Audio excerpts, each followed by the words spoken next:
Chacaruna, Notas de Psicoanálisis y Chamanismo, Andrés Yáñez. Página 23. La dimensión espiritual.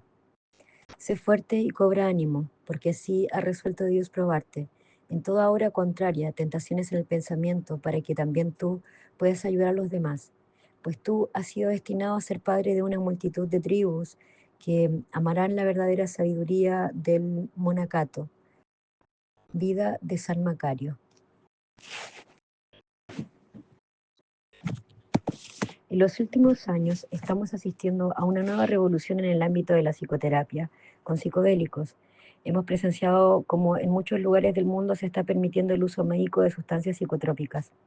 Al comienzo de mi experiencia laboral trabajando con pacientes adictos, que luego de finalizar un proceso en centros de rehabilitación convencionales, de enfoque biopsicosocial, donde por lo general recibían asistencia psicológica cognitivo-conductual, talleres grupales con asistentes sociales, reinserción con los terapeutas ocupacionales y contención con psicofármacos, en acuerdo mutuo evaluábamos la posibilidad de participar en retiros terapéuticos con medicinas tradicionales indoamericanas, que por lo general constaban de asistencias a toma de purgas,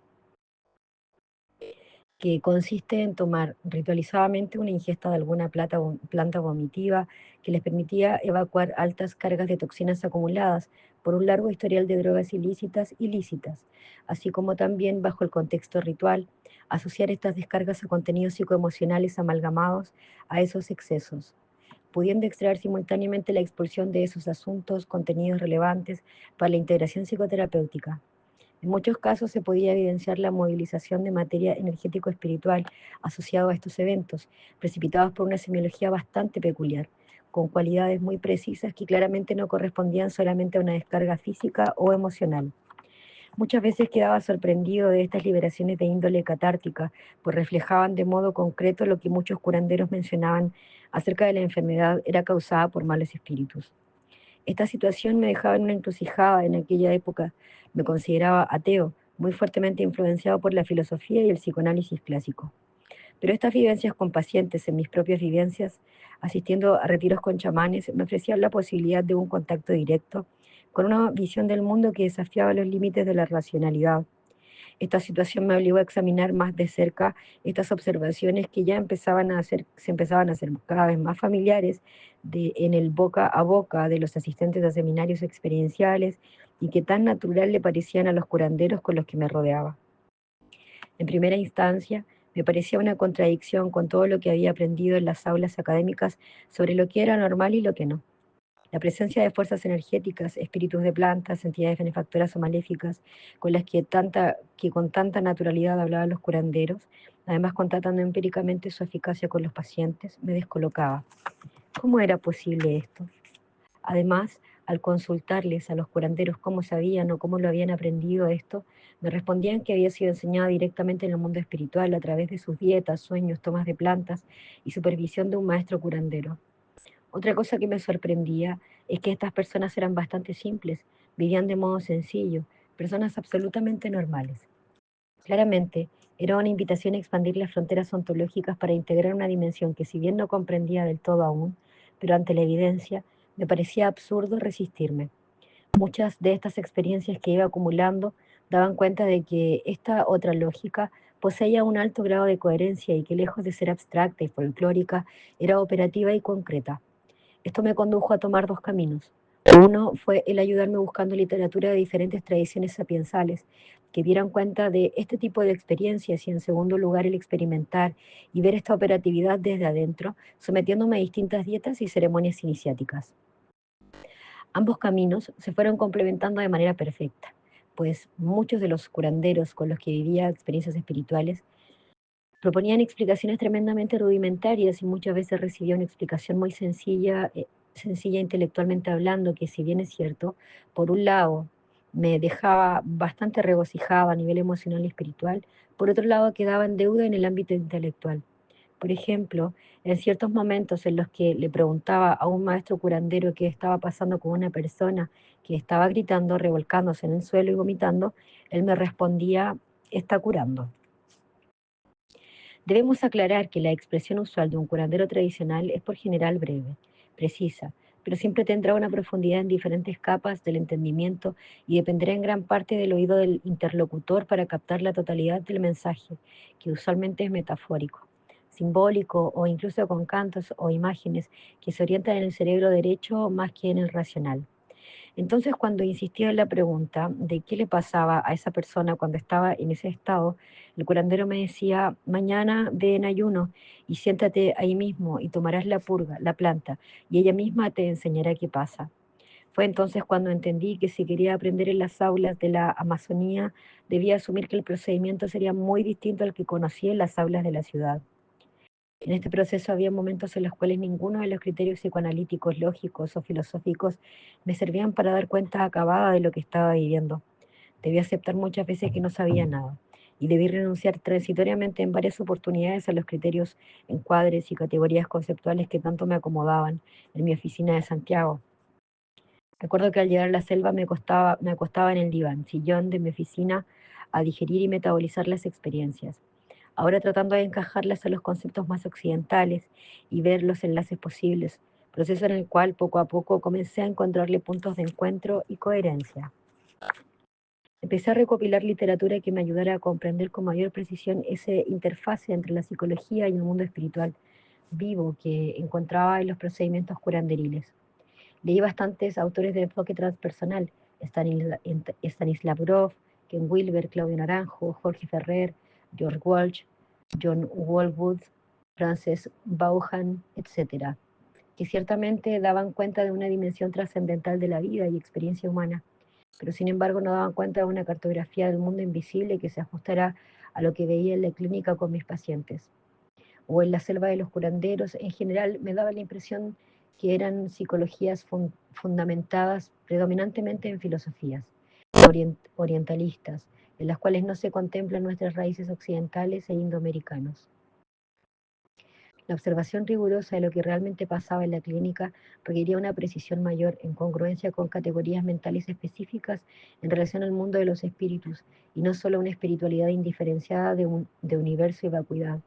Fue entonces cuando comencé a comprender por qué los curanderos más eficaces que conocí se fundamentaban en una hermenéutica cristiana. Claro, en un comienzo me resistía a entender por qué se daba este fenómeno, pues me había tragado el discurso ideológico hegemónico que pregonaba por todas las partes el globalismo imperante sobre la leyenda negra española que los colonizadores habían arruinado a los indígenas.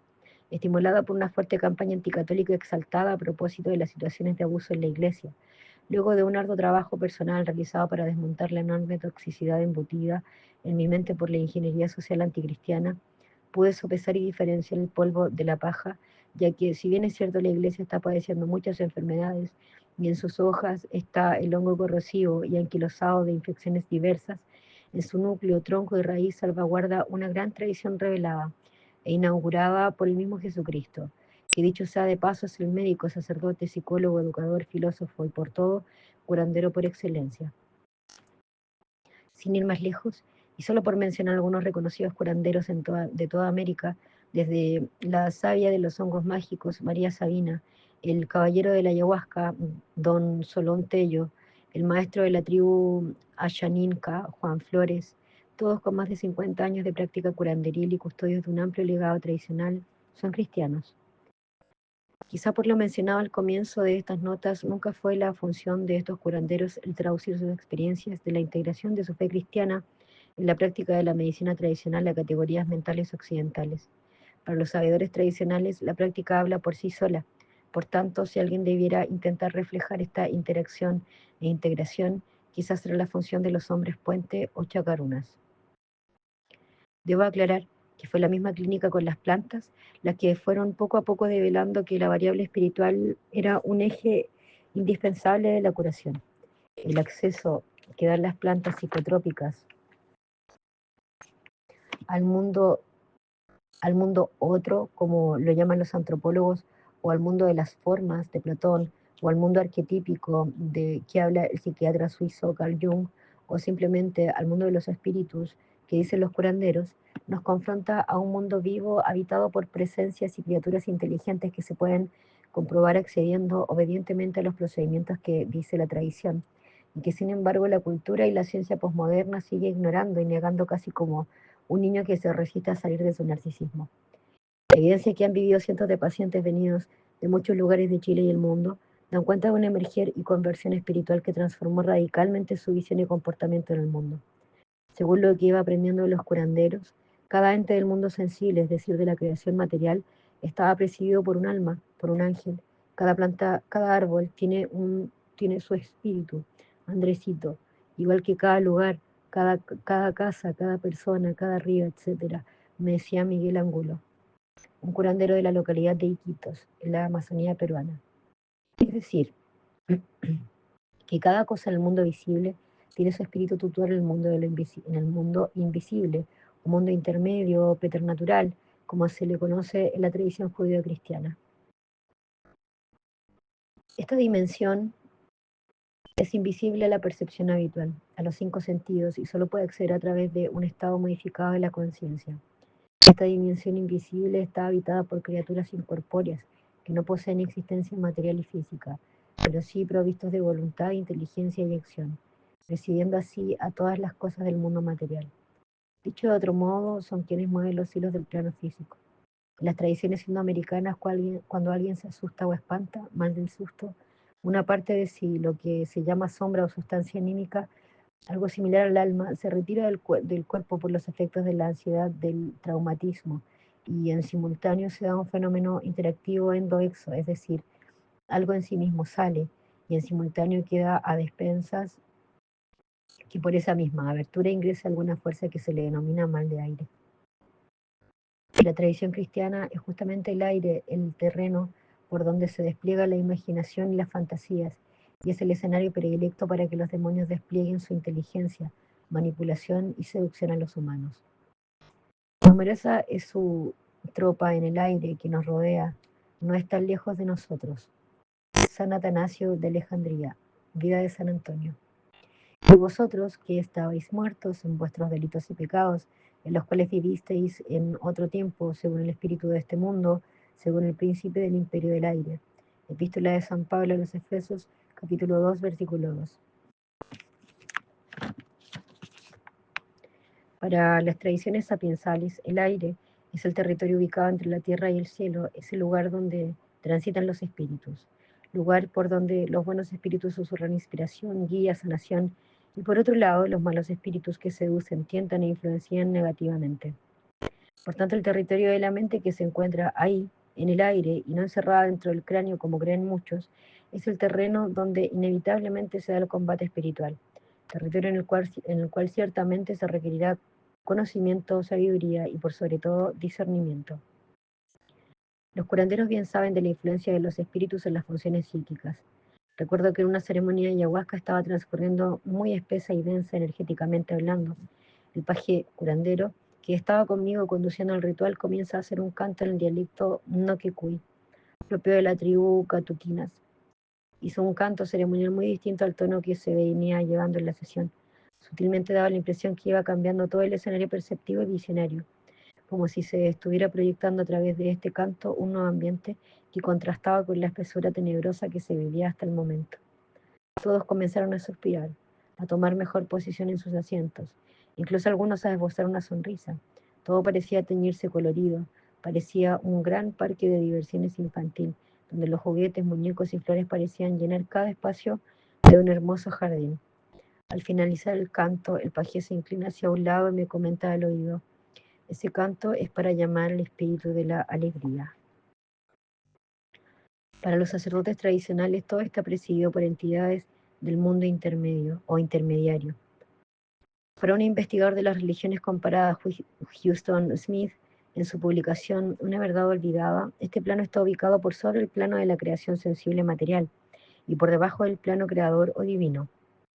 Este plano intermedio es dual, es decir, es negro o blanco, hay buenos y malos, a diferencia del plano material donde habitamos usualmente bajo los dictámenes de nuestra percepción, en el cual sí hay matices, nunca somos del todo buenos o del todo malos.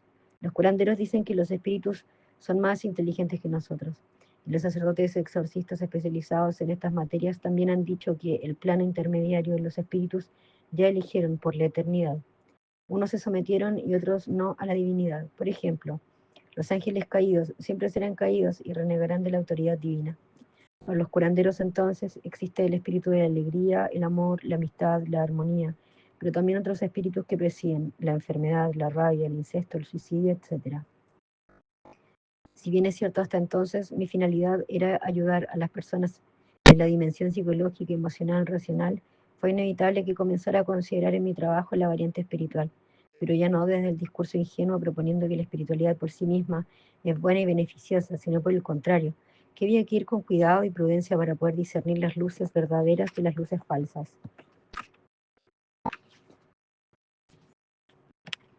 Claramente, las inspiraciones, curaciones y protecciones de los buenos espíritus eran tremendamente conmovedoras y gratificantes. Era una sensación de volver a casa del Padre, donde todo tenía sentido y consistencia. Pero por otro lado, el encuentro con los malos espíritus, demonios, me increpó un fuerte desafío. Sobre todo que en ese entonces atendíamos pacientes con un gran historial de consumo de drogas como la pasta base, cocaína, marihuana fumada, etc. Y por otro lado, muchos pacientes que venían de haber realizado muchos años prácticas energéticas, canalizaciones y distintas terapias de la New Age. Poco a poco fue evidenciándose que muchas de las causas profundas que subyacían a los padecimientos de los pacientes era algún grado de perturbación de índole energético espiritual. Es preciso mencionar que nada de esto era agradable para mí, tampoco tenía muchas posibilidades de escoger. Más bien, quedaba aceptar y enfrentar esta realidad o renunciar e irresponsablemente continuar ignorándola. Eso fue exigiendo el sumergirme en una profunda preparación que al parecer no tendría fin. ¿Cómo enfrentar esto? ¿Cómo actúa y afecta esto a mi vida personal? ¿Hasta dónde llega mi jurisprudencia en el ejercicio profesional? Todo esto sigue acarreando para mí una intriga permanente, nada fácil de discernir y delimitar muy bien. El desafío será entonces el refinamiento, perfeccionamiento y discernimiento continuo de cada paso y movimiento que haga. Sin lugar a dudas, la hermenéutica que le da precisión a esta dimensión de trabajo clínico es la sabiduría sapiensal o filosofía perenne. Y la cartografía del mundo angélico de la tradición ofrece una coherencia pertinente y adecuada para entender e integrar lo hasta ahora mencionado. Trisho Yuan, en una de sus obras, trata diversos aspectos fundamentales en torno a la relación de las religiones tradicionales y la mentalidad moderna. El autor postula que la escisión entre la fe y la ciencia tiene sus orígenes en la fe misma, en el sentido que ésta no se ha sustentado en una sabiduría sapiensal y se ha adaptado a la conciencia de las mayorías por motivos más sentimentales que metafísicos. Por un lado, la ausencia de la intelectualidad en la fe, unido a la mundanidad intelectual desde el Renacimiento a Descartes, ha provocado el empobrecimiento de la inteligencia contemplativa y del instinto religioso.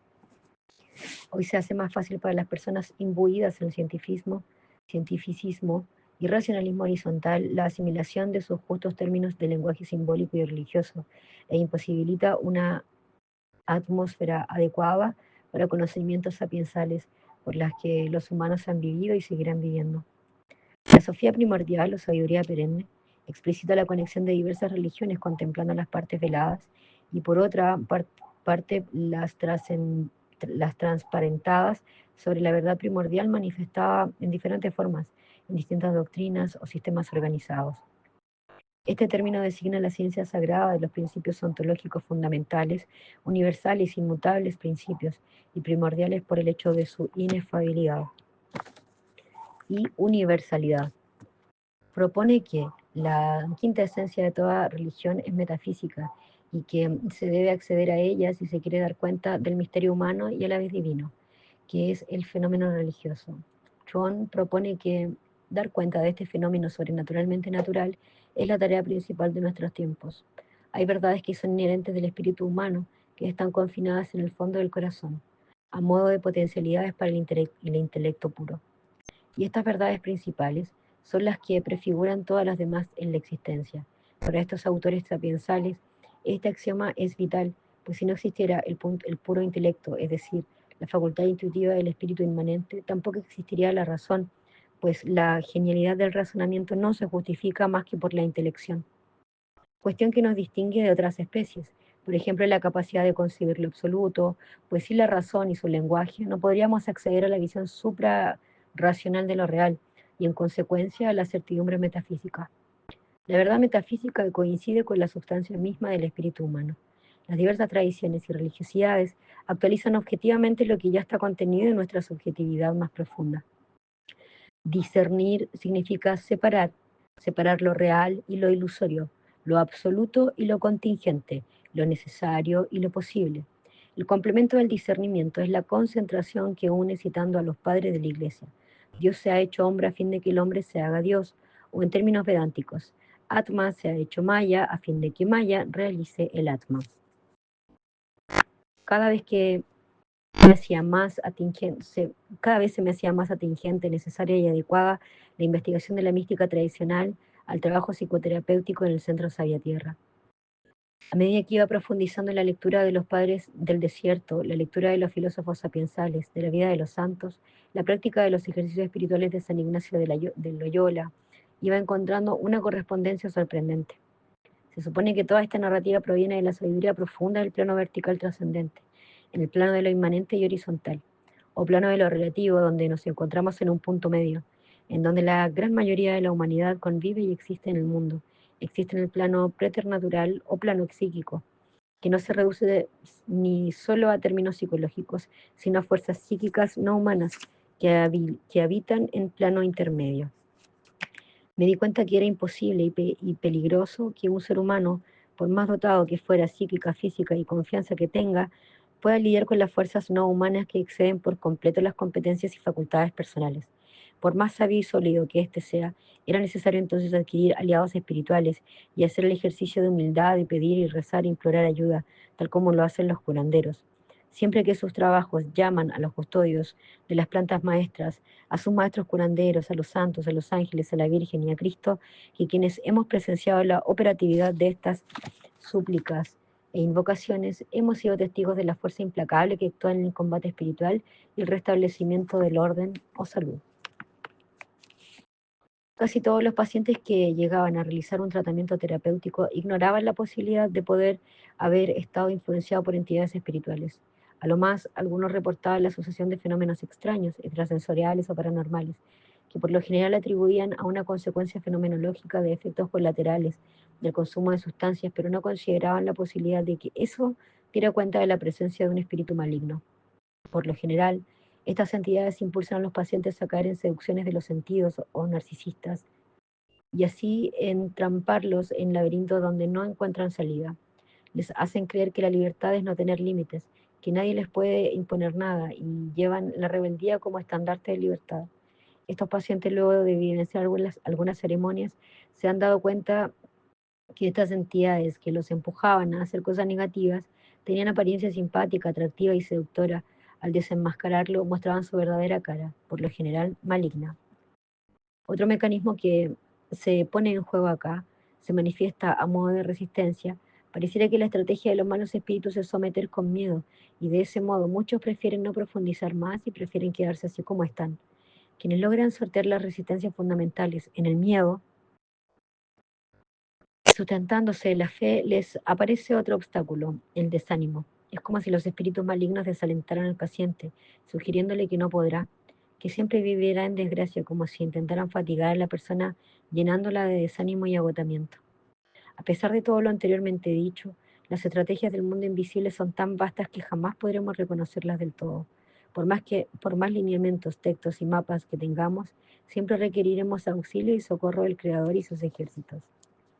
Probablemente, a estas alturas muchos puedan estar sintiendo la incomodidad que puede generar leer estas cosas, pero siento la responsabilidad luego de 15 años trabajando en clínica, en terreno, con personas que acceden ritualizadamente al mundo invisible, es que no todo lo espiritual es bueno, los demonios también son espirituales, y el acceso al mundo preternatural es arriesgado y potencialmente peligroso. Se necesita conocer profundamente el acceso al plano intermedio con los cuidados necesarios. El trayecto hacia la divinidad, al absoluto o a Dios, si se quiere, está mediado inevitablemente por el mundo intermedio. Al atravesar el mundo angélico a los bardos budistas, es inevitable el encuentro con los mediadores. Y una vez que has vivenciado con tu cuerpo, tu alma y tu corazón este peregrinaje, ya no podemos vivir como eludiendo esas verdades. Para mucha gente que guarda reticencia con la institucionalidad de la Iglesia por la propaganda exagerada anticristiana y también por otros aspectos que realmente sí son reprochables, una vez que acceden a una experiencia de estas características, todo esto se vuelve secundario. pues accede directo al corazón de la sabiduría tradicional. Es un entendimiento que podríamos analogar al ámbito familiar. Por ejemplo, puedo reprochar bastantes cosas a mi madre o a mi padre, pero si les pasa algo malo, me dolerá, en el mejor de los casos, acudir en su auxilio. Ellos son mi sangre, mi familia, mi filiación, parte de mi raíz, mi origen. Cuando se va al corazón de las cosas, lo que menos, lo que nos diferencia se relativiza y lo medular queda. La oportunidad directa que facilita la vivencia mística con una planta maestra como vehículo, más la direccionalidad de una ritualización correcta para el acceso a planos modificados de conciencia, permite una cierta democratización de la anhelada experiencia mística, ya que en la actualidad solo se puede acceder de cierto modo a ella, solo en libros de santos y místicos. Aunque estas lecturas pueden generar un contacto sublime en corazones sensibles y almas refinadas, no es para nada comparable con lo que se experimenta en una auténtica experiencia mística, que cala hasta las entrañas del ser profundo y conmueve hasta la médula de los huesos.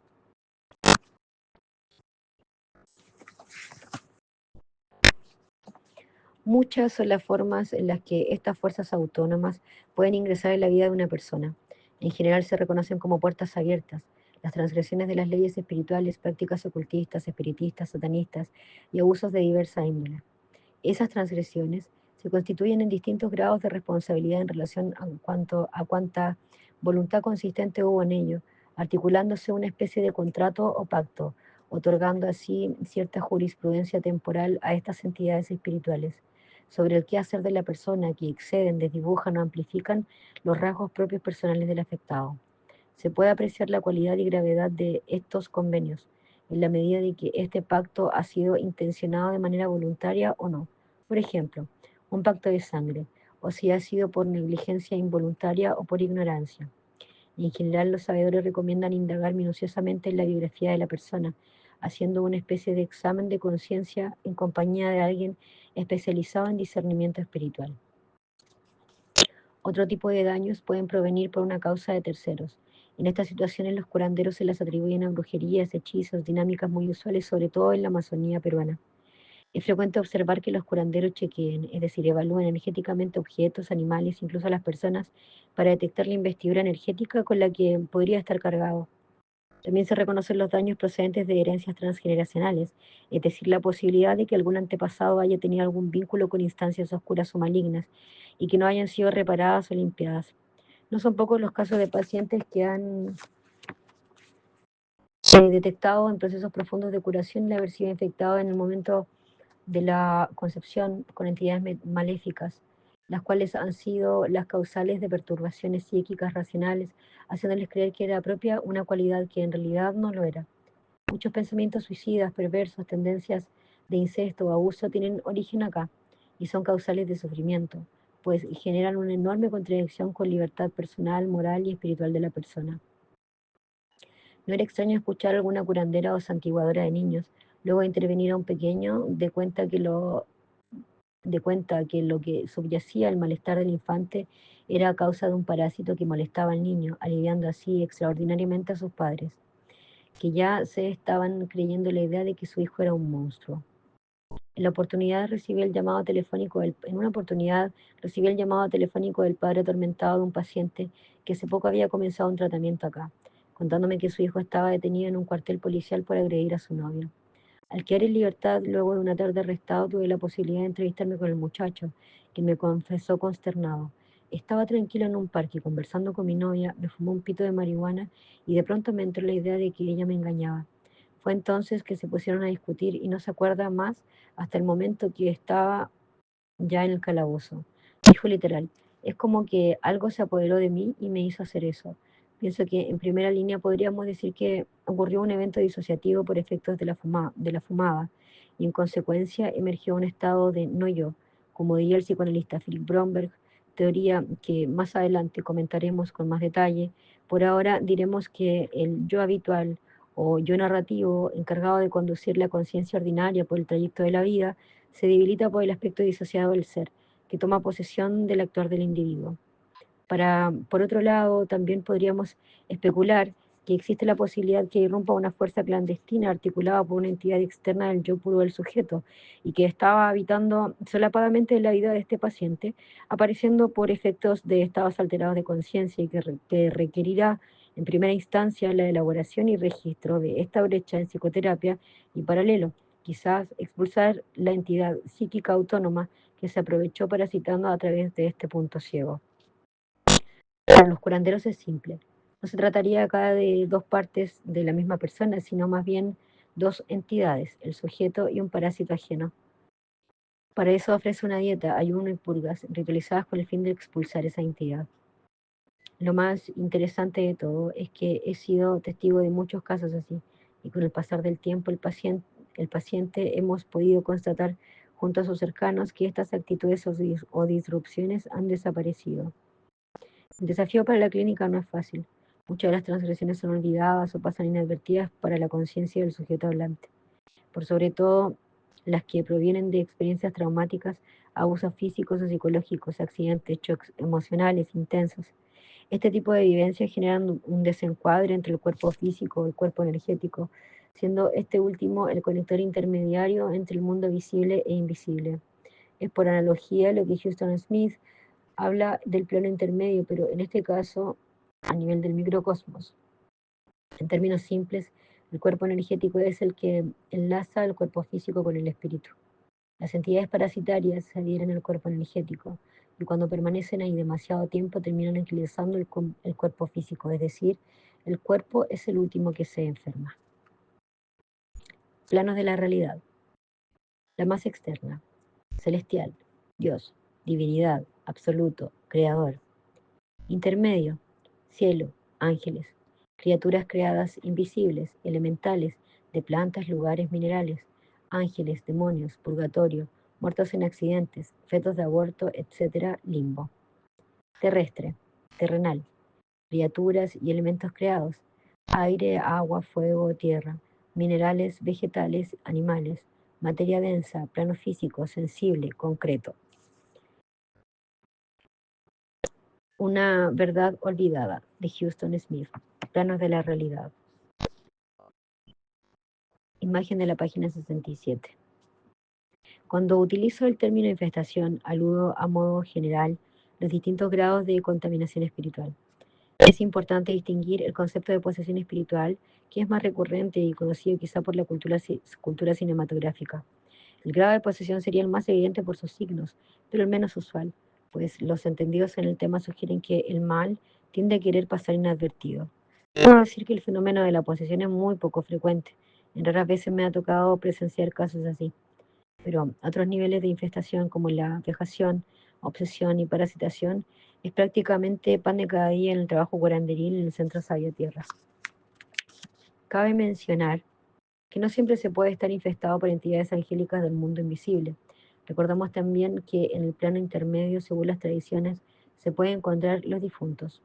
No considero recomendable el abrirse al mundo invisible con el fin de contactarnos con ellos por capricho o deseos emocionales no resueltos, pues caeríamos en un símil de prácticas espiritistas, asunto que es considerado como una transgresión espiritual según uno de los grandes estudiosos de las tradiciones, René Guénon, en su publicación El error espiritista.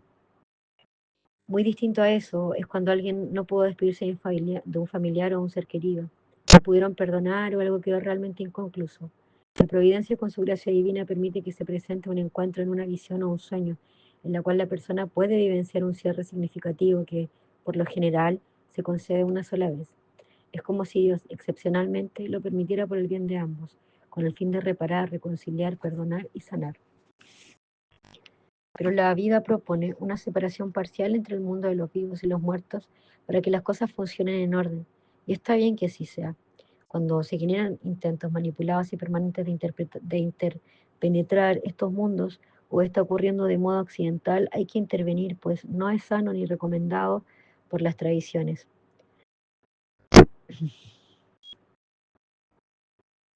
Volviendo al punto que nos convoca acá, es sabido que muchas de las personas que han muerto en forma inesperada, accidental o violenta, algo de ellos queda acá, como atrapado en este mundo. Es una especie de limbo metafísico. Es como si no supieran que han fallecido y quedan orbitando donde habitualmente vivían, cercanos a sus hogares o seres queridos. Por eso los sabedores recomiendan hacer oración por ellos para que puedan ir al lugar que les corresponde y no se generen perturbaciones entre mundos. Convocar muertos a voluntad, casi exigiendo su presencia, no estaría recomendado entonces, pues dicen los que saben que perfectamente podrían venir un demonio disfrazado y hacerse pasar por él y así dejar capturada la atención de un ser vivo, desvirtuando su voluntad y de libre albedrío.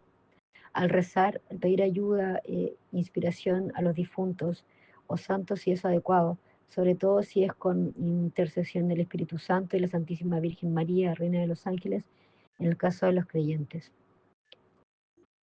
Son distinciones sutiles, precisas, pero que enmarcan consecuencias radicalmente distintas. La diferencia entre solicitar la gracia o la curación a la providencia es muy distinto a la práctica de la magia, que sería la manipulación y utilización de las fuerzas de la naturaleza para forzar beneficios egoicos. En la tradición uno pide, reza y Dios dispone, hágase tu voluntad, como dice el Padre Nuestro, o como dicen los sabios. Los tiempos de Dios son los tiempos del hombre, no son los tiempos del hombre. Por el contrario, en la magia es el ser humano el que quiere imponer su voluntad a partir del conocimiento de las leyes de la naturaleza, pero manipulándolas a su gusto. Es usual que los grupos ocultistas conozcan las leyes espirituales con el fin de utilizarlas para sus beneficios, utilizando el conocimiento para la expansión del poder personal. Los hombres de sabiduría proponen una relación de veneración, respeto y confianza a la voluntad del Gran Espíritu. Una relación fundamentada en la bondad y proveniente del corazón. La humildad, dijo el alce negro. Pedimos Huacantanca, pero él sabe lo que necesitamos, cuándo y cómo. San Pablo dijo, tengo un grano en mi carne y le he pedido a Dios 3 veces que me cure de eso. Y Dios respondió, con mi gracia te basta. Es decir, no lo curó, pero le da a entender que le otorga lo suficiente para soportarlo. ¿Por qué será así? Quizá para mantenerlo humilde, quizás para mantenerlo contactado con el sufrimiento de la humanidad, con el dolor, o quizá para custodiarlo del orgullo, la vanagloria. Vaya uno a saber. Una vez la doctora Rosa Job me comentó que hay 3 tipos de curanderos que trabajan en 3 mesas distintas. El de la mesa blanca es el que se dedica a curar, con la ayuda de Dios, hace uso de las plantas, los cantos, oraciones y conocimientos para aliviar sufrimientos y enfermedades. El de la mesa negra es el brujo, el malero, el hechicero, que trabaja para el diablo y que manipula las fuerzas de la naturaleza y sus conocimientos para enfermar y dañar. Por último, el que trabaja en la mesa roja, que es el que trabaja para ambos lados, para lo que le piden, es decir, puede hacer trabajos para curar o para enfermar. Los buenos curanderos que he conocido, de algún modo directo o indirecto, siguen el linaje curanderil original de Jesús, pues tal como el Mesías, el curandero es el que cura y exorciza con sus manos, con actos o por ejemplo con sus cantos. Qué lindo sale la luna alumbrando a todo el mundo, o agua pura que brotas del manantial. Son cantos de letra simple, nada rebuscado, pero con un poder enorme, ya que de algún modo representan una alabanza a la vida, a la creación por añadidura, y por añadidura es una proclamación de la verdad. Y siempre la verdad tiene una operatividad exorcista, pues las fuerzas opositoras hacen exactamente lo contrario, la deformación o falsificación de la verdad y la proclamación de la impostura. La invocación de la verdad, el rememorarla, mencionarla, declararla, es por sí una función exorcista. Es una especie de repelente que los demonios no soportan. Claramente, todo esto es a modo de ejemplificar muy sucintamente la operatividad de la curación chamánica. Evidentemente, niveles más profundos de infestación que requieren de otros procedimientos más sofisticados y continuados en el tiempo para lograr curación y liberación. Podemos encontrar brujos de bajo rango, hasta algunos con mucho poder, que logran cursar efectos en sus trabajos, alocando, enfermando y dañando personas. Por otro lado, existen buenos curanderos y otros excelentes, que a consecuencia de su vida personal, su nivel de purificación, preparación sistemática, sumado a la encarnación real de virtudes y vida mística, reforzando con oración y contemplación, tendrán como resultado una mayor efectividad a la hora de curar. Por decirlo de otro modo, el curandero, mientras más elevado y cercano con Dios esté, más eficacia tendrá en la curación. Sus pedidos serán sensatos, precisos, aunque por bien refinados e intencionados que sean, nunca serán del todo puros y perfectos. Por eso también se reza para modular nuestros pedidos impertinentes y desmedidos. Quizá para ejemplificar mejor, valga mencionar a la Virgen María, quien posee el más alto rango de pureza y perfección que un humano puede haber alcanzado jamás. Y producto de esto, cuando le pidió algo a su hijo en las bodas de Caná, él no se lo pudiera negar. En este punto quisiera precisar que según las tradiciones, toda la naturaleza creada es buena por esencia. Todas las plantas, piedras, montañas, ríos son buenos y no son portadores de nada maligno. Pero cuando un humano entra en relación con cualquiera de estos elementos de la creación, puede darle un buen o un mal uso. Así como hay curanderos que utilizan la ayahuasca para curar y liberar, hay otros que la utilizan para enfermar y embrujar. El ser humano se ubica en un nivel intermedio dentro de la jerarquía de la creación, por sobre los minerales, vegetales y animales, y por debajo del mundo angélico. Está posicionado en un rango intermedio y debería relacionarse responsablemente con todos estos elementos de la creación visible e invisible. Para con elementos inferiores, deberá administrarlos de manera prudente y respetuosa, siempre solicitando permisos y ofrendas a los custodios espirituales. Este hechicero pervierte el orden jerárquico, por ejemplo, al dejarse poseer por el espíritu de una planta o un animal, llegando incluso hasta matar gente para beber su sangre, tal como si fuera un cóndor o un puma. La inversión del orden por sí mismo es un acto demoníaco, y no es que el puma o el cóndor sean malos de por sí, pero es el modo relacional perverso en este tipo de personas lo que tergiversa todo. Es como lo que veremos más adelante con el uso de las plantas, como el tabaco o la coca, plantas maestras por excelencia, que si se les utiliza de manera adecuada, como indica la tradición y los sabedores, solo generarían beneficios para quienes las consuman. Todos los taitas que nos conviaron medicina siempre rezaban e indicaban a las plantas que nos ayudaran, nos protegieran y enseñaran, hablando directamente al espíritu de la medicina a modo de indicación amorosa. No hay que dejarse dominar por el remedio, dicen ellos. Es decir, no hay que dejar que se invierta el orden de la creación. El ser humano posee libertad, capacidad reflexiva, conciencia en uno mismo, palabra y decisión. Quiero decir con esto que si bien es cierto espíritu de una planta sagrada, se debe respetar, pero no debemos subyugarnos ni someternos casi hasta el punto de dejarnos poseer por ella. Lo recomendado por los curanderos es dejarse llevar con fe y confianza por la planta durante el proceso, es decir, soltar y ofrecerse desde una predisposición interna y voluntaria, cosa muy distinta a lo que sería abandonarse para un ser sometido y poseído a lo que venga de una disposición totalmente extrema.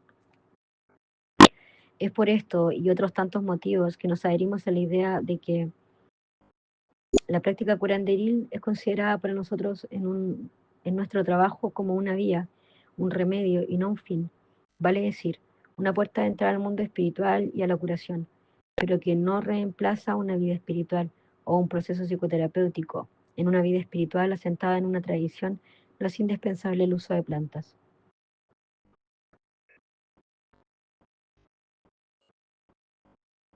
El Señor puso en la tierra medicinas, el varón prudente no las desdeña. Efesios 38, versículo 24. En ese sentido, es incomparable el aporte que podrían brindar el buen uso de plantas medicinales indoamericanas a la tradición occidental, facilitando el asentamiento de una espiritualidad muchas veces extremadamente racionalizada, conceptual y poco encarnada, recordándonos que la espiritualidad es en el cuerpo, no escapando a este, así mediante la corporización del espíritu, poder desplegarla sanamente en nuestra realidad cotidiana. En todos estos años hemos recibido cientos de personas que no son creyentes o personas que han abandonado su fe. Luego de vivir un proceso de psicoterapia y plantas medicinales, la han activado o redescubierto. También no son pocos quienes han vivido conversiones, han vuelto a la iglesia a ser cristianos practicantes, retomando incluso los sacramentos. El condimento que le distingue es la participación a través de un contacto genuino y concreto de los mismos con realidades trascendentes que cobran un sentido vivo y plausible de su vida cotidiana. La crisis generalizada en Occidente nos condujo a una búsqueda en tradiciones de Oriente o en las prácticas de la medicina indoamericana, búsqueda que tenía como fundamento un fuerte rechazo a nuestra afiliación grecolatina judeo-cristiana. Es bueno dejar en claro que no es nuestra idea posicionar al mismo nivel el chamanismo indoamericano y la sabiduría perenne, o a la tradición cristiana, pues al curanderismo lo contemplamos como una medicina, como una vía, como un remedio. La segunda es una filosofía metafísica organizada, la tercera es una tradición religiosa. Por supuesto, nos referimos a este contexto en Sabia Tierra, a nuestra experiencia personal, a cómo nos toca ver y actuar aquí y ahora, no a una propuesta de universalidad.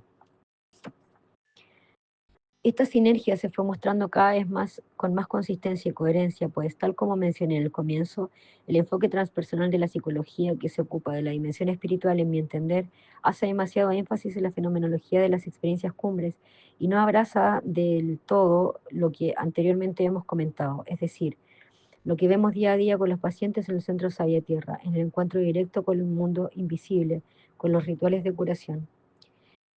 Me imagino, esto podría estar pareciendo rarísimo para un psicólogo, chamán o sacerdote que por primera vez se sumerge en perspectivas transdisciplinarias.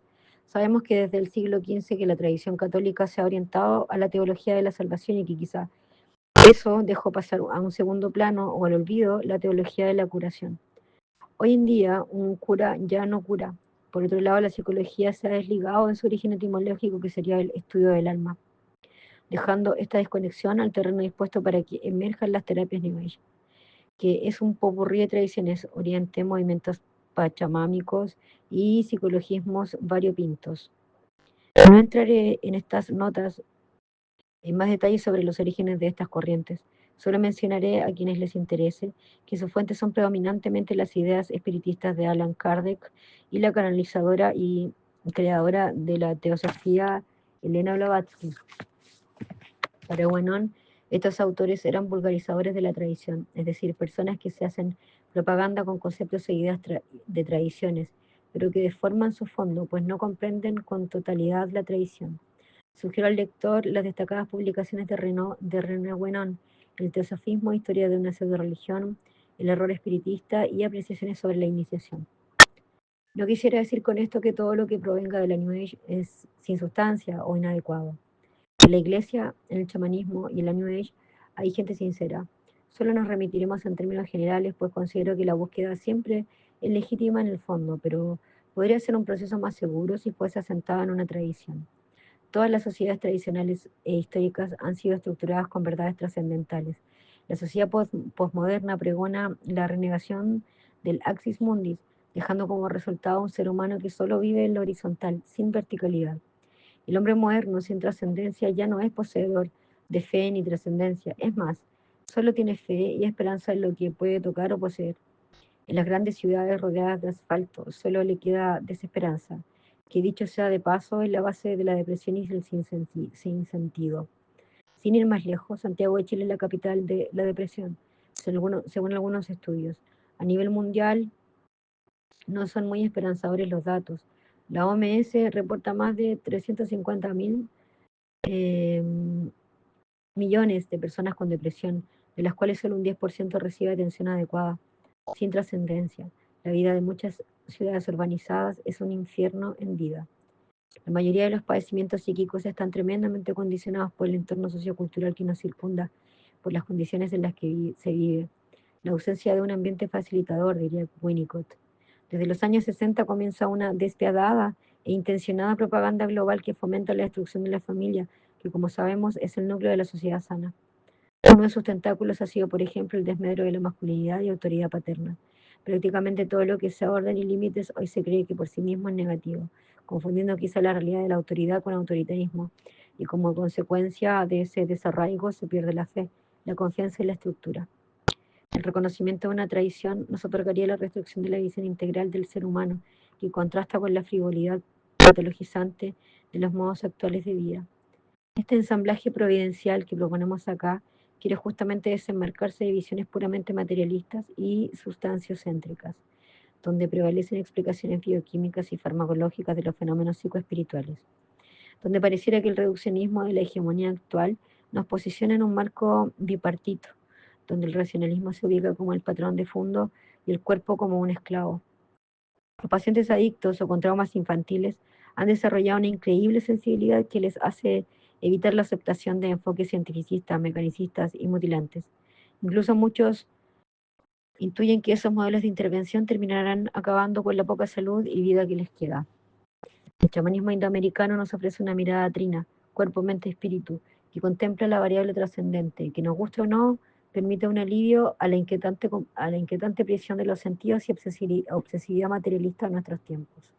La dimensión trinitaria, o el Espíritu Santo de la Trinidad, nos saca de la dualidad fructífera, de la dualidad polarizada biplana de los opuestos blanco-negro, derecho-izquierdo, globalistas patriotas, que solo nos conduciría a una insensata y eterna retórica, permitiendo el triunfo del absurdo y la locura. En la era del subjetivismo, el goce y el placer, se malentiende la idea del sacrificio entendiéndolo como un sinónimo de sufrimiento innecesario que debe ser superado, suprimido, borrado, el pos de la liberación de los sentimentalismos y deseos personales. La reincorporación de la dimensión sacra de la vida, la variable trascendente espiritual en un trípode de psicoterapia, chamanismo, tradición, consagra una sacralidad viva y vívida, comenzando por la revalorización del sacrificio, en su sentido más amplio o etimológico, si se quiere, que sería algo así como producir sacralidad u oficio sagrado, es decir, sacrificar en el altar de la vida en pos de la verdad, la salud, el amor, algunos apetitos personales que amarran al pasado, a la muerte, al ego, con el fin de sopesar en la balanza de la vida ciertas renuncias y compromisos necesarios para el buen vivir, que lejos de ser una imposición autoritaria por capricho de los sabios o por machismo patriarcal anticuado, es a causa de un conocimiento sapiensal que se impone como ley de vida, que toda mística genuina no ignoraría. Durkheim dijo una vez, cuando el sufrimiento viene, es aceptado o rechazado. Cuando se acepta lo inevitable, inaceptable, es el comienzo de la sabiduría. Pero en general somos orgullosos. Nos cuesta agachar el moño. En el caso de las personas adictas, por ejemplo, no pagan el precio a la entrada, pero a la salida pagan el doble. Quien en algún momento corrige su autoiniciación salvaje por la verdadera iniciación guiada por un curandero, comprende que confundía su rebeldía personal con la de un libertinaje sin límites, como antítesis de la obediencia y sumisión total a la verdad, a la verdadera libertad. Muchos a estas alturas podrán pensar que es solapo una intención de cristianizar el chamanismo. Otros pensarán que queremos chamanizar la psicología. Algunos quizá pensarán que somos agentes secretos de la iglesia que queremos evangelizar a la New Age. Pero créame que no. No es mi intención hacer sincretismos, ni mucho menos mezclar cosas que no corresponden. El emblema podría ser algo así como unir sin mezclar y distinguir sin separar. No podemos ignorar que la ciencia está avanzando en un modelo postmaterialista, aunque la medicina en salud mental aún no integra la física cuántica. Así como tampoco escuchamos a los sacerdotes hablar de la dimensión angélica. Pareciera que está presente solo en los evangelios, pero no en lo concreto, dejando así